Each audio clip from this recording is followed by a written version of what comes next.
Hello, welcome back to another video here with Breagh Recruitment. I'm Phil, one of the leading construction recruiters here at Breagh, and I'm joined this week by my manager, Eoghan McKeever. Hello, Eoghan. Hello, Phil.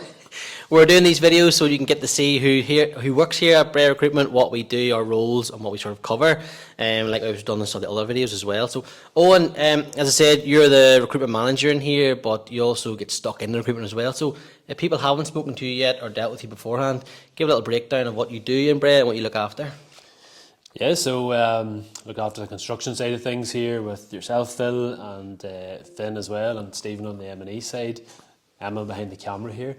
But yeah, so it's a mix of the management side of things and getting stuck into speaking to candidates as well. So coming in the mornings, chatting to yourself, going through whiteboard meetings, organising ourselves for the day, who we're gonna speak to, candidates wise, client wise, and it's just constantly busy throughout the day. Phones are constantly ringing, as you know, emails firing through, which is that's the way we like it. Yeah. People might know this as well. You're Cahill's brother. I am. Or Yeah. someone said you were his son one day. Do you remember that? That was good crack. No, I'm not. You came from a different background, a bit like myself. You studied journalism, so sort of tell people how you sort of came into recruitment or what that was like for you and how you found it. Yeah, well, I was never getting into recruitment really. It was never my mindset. It was journalism, studying journalism. Came out of that. It was during the recession when I completed that in Manchester. Came back home, did a few other different roles in finance background, and then Cahill started his business, and he was doing well. I decided to come into it at that stage. I was working with sort of more corporate, global, huge companies at the time, and I thought it would be a good idea to get into something a bit more niche, something you could get a bit of job satisfaction out of. You know, what you put in, you see coming out, you know. I've worked in bigger companies as well. What do you think is sort of the main difference that you find? I know it's here, it's sort of a family-run company for yourself, but what would you think the difference is in a bigger, massive corporate company than what we do? Each to their own, I suppose, as well as that. You know, some people, personality-wise, might prefer a bigger company, some prefer a smaller company. It works both ways, but in terms of the difference, it's kind of like what I had said there. It's that you see the effort you put in, you see it coming out, and you see where it goes, and you see how it can affect a small business. While if you're working for maybe a large corporate business, you're one tiny little part of it. You're kind of a little speck sometimes, and you don't really see the hard hours that you put in. That's what I thought. You don't really see exactly what is coming out of it. Therefore, you don't get as much job satisfaction. What do you enjoy about recruitment? What do I enjoy about recruitment? Meeting and talking to people. You know, I think that maybe comes from the journalism side too, sort of curious nature. And anybody with that kind of curious nature, I think, would fit in recruitment. If you want to know people, if you want to get talking to people, if you want to help people, those are the things that are needed, and those are the things that I enjoy in it. Yeah. And like a bit like myself, we came from a different sort of role. I was in sales, obviously you're in a bit of finance, but still dealing with people. So how do you think those skills transferred across to recruitment, and was there pain points for you when you first started, or how did you find it when you came across?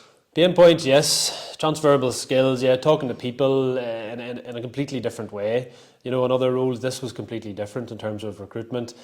As you're saying there, the likes of the pain points, you come in and we focused on construction. I didn't really know anything about construction, never worked in construction before. So it's about talking to the people on the phone, talking to the clients, asking people what they need, what are you looking for. If there's a good engineer, project manager comes to us, finding out exactly what are your needs, what can I help you with, you know, and that helps you learn and build up your knowledge.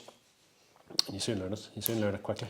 Yeah, you sort of thrown it in. You have to just think on your feet, don't you? You do. I think that helps us though. Like if someone's coming from a different background, just to get stuck in then and make a mistake sort of along the way, you'll think about them, you go back over them again. And that's one thing we would work on in Breagh. Like, you know, if we do make a mistake, we'll talk it through in our morning meetings. We'll all have a chat. Everybody chip in. There's a real good team ethic that way, isn't there? Yeah, we have a good team here. We do all kind of get stuck in. If there's anything, any problems, anything like that, myself and Cathal and everyone trying to promote that culture within the business, within the company, to speak up, and if any issues at all, inside or outside the office, we like to keep a bit of an open book attitude, which certainly helps. Yeah. So we are almost through February in 2025. The year is absolutely flying in. How has it gone for yourself, and how do you think it's gone for us at Breagh so far? It's been really busy. You know yourself, everybody here in the office knows it's been extremely busy. February, sometimes starting back after Christmas, can be maybe a wee bit slow. It hasn't been. It's been busy the whole time. Last week we had a lot of big contractors ringing us and saying basically we were busy, we're going to be even more busy. So we've got more projects. So it's been busy, and we expect it to be a big 2025. So a busy 2025 so far for Breagh Recruitment, and will continue. And as I said, point of these videos is for us to introduce ourselves to people that we maybe haven't spoken to before or have seen us. So if there is a candidate or client out there looking at us, or a contractor, what would you say to them why they should get in touch with Breagh Recruitment today? Get in touch with us today because we want to help you. I suppose if you are sitting in a role and you think maybe you could get more out of your role, whatever more means to you, whether that's more job satisfaction, location, benefits, anything at all. So we like to keep things, we like to think that we can add an additional personal touch to what we're doing compared to other companies. We put a lot of effort in behind the scenes. We're working with the best main contractors and developers in Ireland. We're rural, countryside based. We're based here on a 200-year-old farm. We're not on a skyscraper in the middle of a city somewhere. So we feel we can come from a similar background to the people that we're talking to, and that we can really connect with people to understand what they're looking for. Brilliant. So there you have it, folks. If you are out there looking for a new role, or you're a contractor, maybe looking to source some people or different things, get in touch with us at Breagh Recruitment today. I'm Phil, one of the leading construction recruiters here at Breagh Recruitment. This is Eoghan, the recruitment manager, who looks after construction sites at Breagh as well. You've already met Finn, who's in charge of all our engineers, and you'll soon meet Stephen, who looks after our M&E side. And Emma, we'll get her on as well. She's the marketing girl behind us as well too.